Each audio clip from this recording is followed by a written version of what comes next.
punca kelemahan kita ialah kita tidak mengikut teknik yang disebut oleh ulama. Okey, contohlah dalam buku yang saya tekankan ni pada ibu-ibu, ya, buku ni kita tulis perincian. Perincian ni kita sebut dari segi, ya, perincian ni kita sebut dari segi harakat. Ya, dari segi harakat. Ra terlalu bergetar pun tak boleh. Dia kalau kita tengok dari segi huruf ra kan, ada yang tanya I can manage from here. Menih. Okey. Kalau kita sebut getaran huruf ra lebih pun tak boleh. Tadi ada juga soalan yang ditanya oleh seorang ibu, kata mulut tak boleh gerak langsung ke? Okey, tentang mulut tak boleh gerak langsung ni, bukan mulut tu tak boleh bergerak. Mulut tu boleh bergerak sebab anggota kita ni semuanya berkaitan, ada saraf dia. Seronok lah no kalau kata lagu tu no. Itulah Ustazah, memang mulut gerak. Jangan pegang alasan itu, ya. Kenapa saya latih ibu-ibu untuk tidak menggerakkan bibir mulut? Yang pertama, bila disebut memberi hak makhraj, adalah kita beri hak makhraj. Makhraj itu apa? Tempat keluarnya huruf. Tempat keluarnya huruf tersebut. Jadi bila kata tempat keluar huruf, kita bagi hak dia.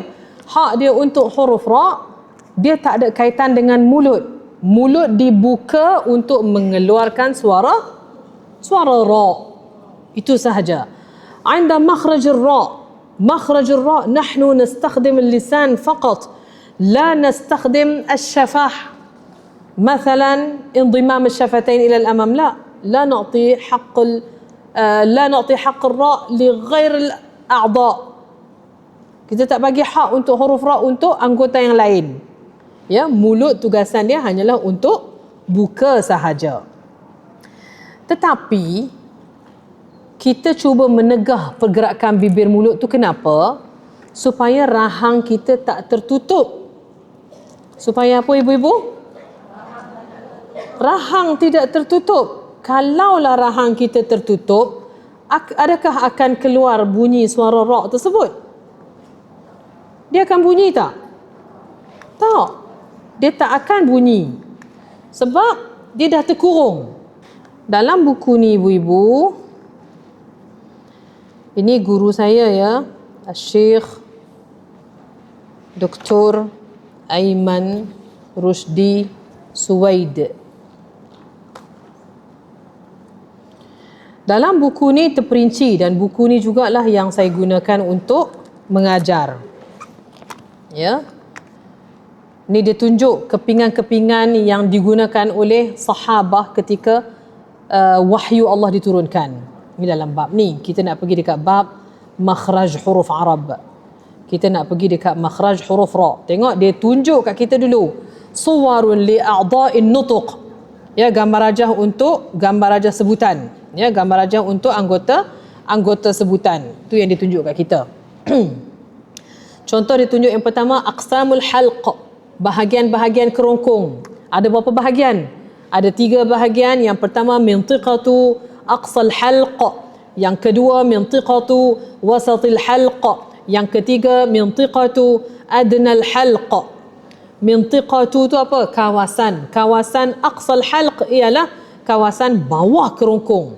Mintiqatu wasatil halq iaitu kawasan pertengahan kerongkong, dan juga mintiqatu adnal halq, kawasan hujung kerongkong yang berdekatan dengan anggota akar lidah.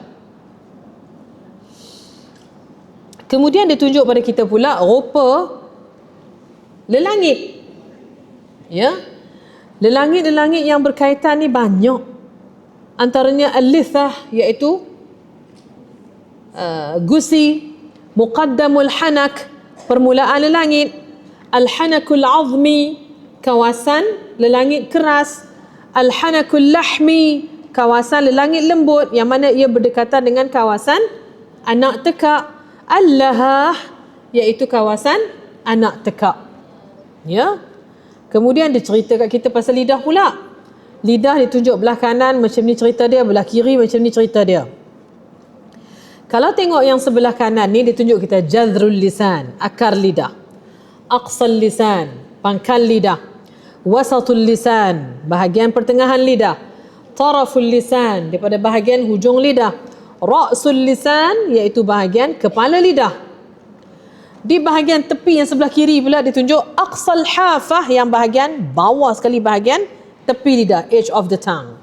Kemudian hafatul lisan, kawasan tepi-tepi lidah. Adnal hafah, hujung tepi lidah. Muntahal hafah, bahagian hujung lidah. Ini kena tahu. Ya. Al-asnan, gigi yang sihat dan kukuh yang masih ada. Berapakah batang giginya? Okey, gigi yang sihat lagi utuh, berapakah jumlah batang gigi? 32 batang. Tengok as-sanaya, iaitu gigi kacip kapak. Kita panggil gigi kapak kan? Gigi kacip ada berapa batang? 8. 4.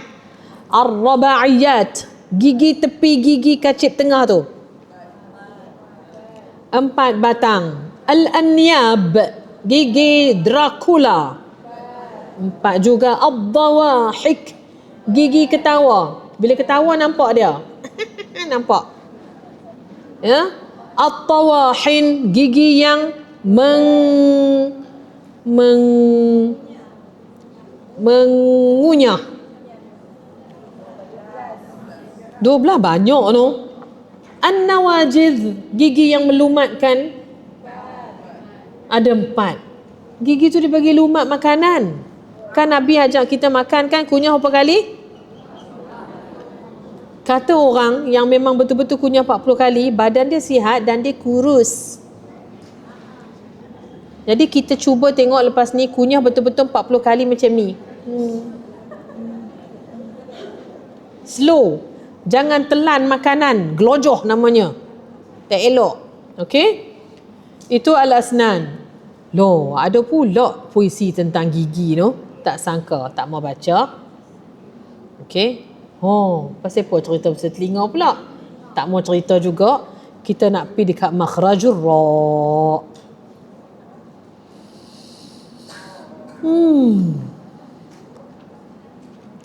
Teren. Tak sampai lagi.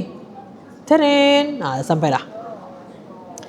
Makhrajur ra من طرف اللسان مع ما يحاذيه من لثة قريبا من مخرج النون. Dia kata bahagian hujung lidah مع ما يحاذيه, berhampiran, min lithah, ya, dekat dengan gusi. Dia kata min makhraj nun, qariban min makhraj nun, dekat dengan makhraj nun. Tapi macam kita duk try tadi kan kakak kan, kita buat Ar-Rahmanir Rahim, dia tak keluar. Kalau kita kata betul-betul dekat dengan makhraj nun, dia tak keluar. Jadi nak kena buat macam mana? Kena check balik. Selain daripada kita tengok panduan ni, kita kena check balik apa yang dikatakan oleh ulama tentang makhraj nun. Warra yudanihi li dhahrin adkhalu. Itu ialah proven, bukti yang disebut oleh ulama. Jadi bukan sembang-sembang, apa orang panggil? Sembang-sembang masak merah. Kalau sembang masak merah, dia kata, ra tu kena muncung mulut baru jadi tebal. Mana dalil dia? Tanya dalil. Dah, ra tak boleh. Tak boleh, kita tak boleh buat gitu. Kena buat masuk bibir mulut orang. Ra. Contohlah kan. Minta dalil. Setiap guru yang mengeluarkan sesuatu ungkapan, minta dalil dekat dia. Kita tak akan berjalan tanpa dalil. Ni ulama ada sebut. Warra, dan untuk huruf ra tu. Yudani. Mana lidah tau. Ya, yudani.